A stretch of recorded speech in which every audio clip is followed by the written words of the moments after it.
Obedience. Words of God, eternal truth. In Him, then you will find the virtue in her fullness. He left her to you as a rule and teaching that He first lived Himself. She is a straight path that leads to life, and He Himself was the way. This is why He said that He was the way, the truth, and the life, and that whoever walks by this way walks in the light, and those who walk in the light cannot unwittingly stumble or be tripped up because they have cast off the darkness of selfish love that has been the cause of their falling into disobedience. For as I have told you, the source and companion of obedience is humility, but disobedience comes from pride, which in turn comes from selfish love for oneself and deprives one of humility. Selfish love gives disorder, impatience as a sister, and pride as a wet nurse. And in the darkness of infidelity, she runs along the darksome way that leads to eternal death. All of you ought to read this glorious book, the Word, for here you will find this and all the other virtues written. Now I have shown you where to find obedience when she comes, who is her companion, and who her wet nurse. I will speak to you about the obedient and the disobedient side by side, about general obedience and special, that is, the obedience of the commandment and that of the counsels. Your entire faith is founded on obedience, that you show your fidelity. My truth imposed on all of you in general.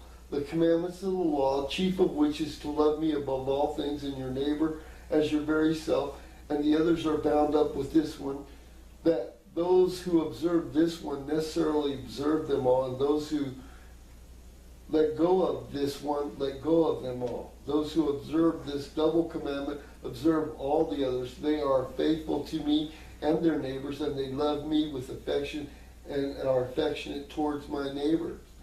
Therefore, they are obedient and submit themselves to the commandments of the law and to other people for my sake, and they humbly and patiently endure every sort of labor and slander. The word's obedience was so superb that all of you draw grace from it, just as you had drawn death from disobedience.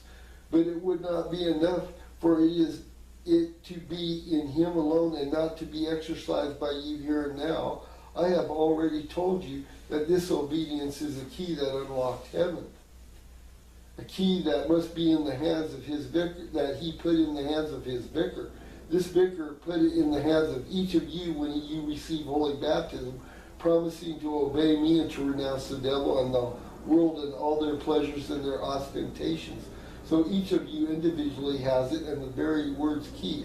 And unless you walk by the light of faith and with the hand of love, opening the heaven's gate with this key, you will never enter there, even though it has been opened by the word. For I created you without your help, without you ever asking me, because I loved you before you even existed, but I will not save you without your help. You must then carry the key in your hand. You must walk, not sit. Walk along the way of my truth teaching, and not sit down by setting your heart on finite things, as do those fools who follow the old man, their first father. They do what he did, for he threw the key of obedience into the filthy mire and smashed it with the hammer of pride and let it get rusty with selfishness. Not until the word, my only begotten Son, came was this key of obedience picked up again. He purified it in the fire of divine charity after he picked it out of the mire and washed it with his blood. With the knife of justice, he straightened it on the anvil of his body, and he hammered out your iniquities.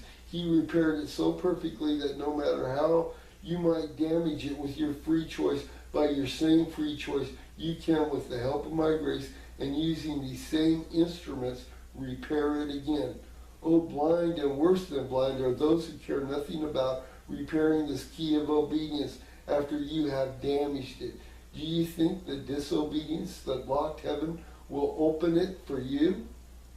Do you think the pride that fell from there can rise back up? Do you think you can go to the wedding with your garment torn and filthy? Do you think you can walk when you are sitting there bound in the chains of deadly sin? Or that you can open the door without a key? Do not imagine you can, because your imagination would be deceived. You have to be set free. Leave deadly sin behind by holy confession with heartfelt contrition, satisfaction, and resolution to sin no more. Then you will throw off your ugly, filthy garment, and in the light and with the key of obedience in your hand, you will run to unlock the door. Tie this key on tightly with the cord of lowliness and contempt for yourself and the world. Attach it to desire to please me, your Creator. St. Thomas. Yeah, one sip here and we're moving on. This I should really call the old law and the new law.